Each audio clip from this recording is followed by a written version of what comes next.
नमस्कार दोस्तों, कहानियों की इस श्रृंखला में आपका हार्दिक स्वागत है। आज की हमारी कहानी है धारणा बनाने से पहले सच्चाई जानें। एक बार ट्रेन से पिता पुत्र यात्रा कर रहे थे। पुत्र की उम्र करीब 24 साल की थी। पुत्र ने खिड़की के पास बैठने की जिद की क्योंकि पिता खिड़की की सीट पर बैठे थे। पिता ने खुशी खुशी खिड़की की सीट पुत्र को दे दी और खुद बगल में बैठ गई। ट्रेन में आसपास और भी यात्री थे। ट्रेन चली तो पुत्र बड़ी उत्सुकता से चिल्लाने लगा, देखो पिताजी, नदी, पुल, पेड़ पीछे जा रहे हैं, बादल भी पीछे छूट रहे हैं। पिता भी उसकी हाँ में हाँ मिला रहे थे।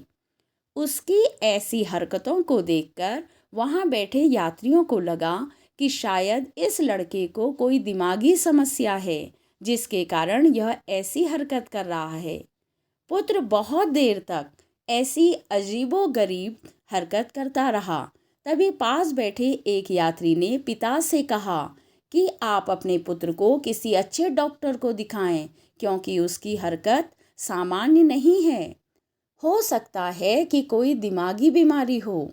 उस यात्री की बात सुनकर पिता ने कहा, हम अभी डॉक्टर के पास से ही आ रहे हैं। पिता की बात सुनकर यात्री को आश्चर्य हुआ। पिता ने बताया कि मेरा पुत्र जन्म से ही अंधा था। कुछ दिन पहले ही इसको आँखों की रोशनी प्राप्त हुई है।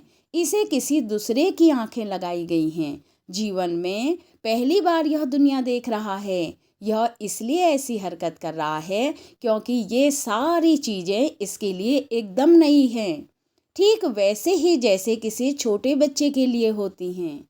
पिता की बात सुनकर आसपास बैठे लोगों को अपनी गलती का एहसास हुआ और उन्होंने पुत्र के पिता से माफ़ी भी मांगी।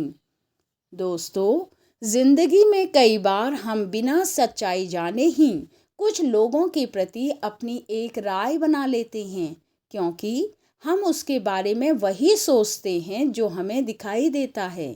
इसलिए किसी के बारे में राय बनाने से पहले हमें उसकी सच्चाई जान लेनी चाहिए, जिससे बाद में सच्चाई का पता लगाने पर शर्मिंदा न होना पड़े। आपको यह कहानी कैसी लगी मुझे कमेंट सेक्शन में अवश्य बताइएगा। कहानी सुनने के लिए धन्यवाद।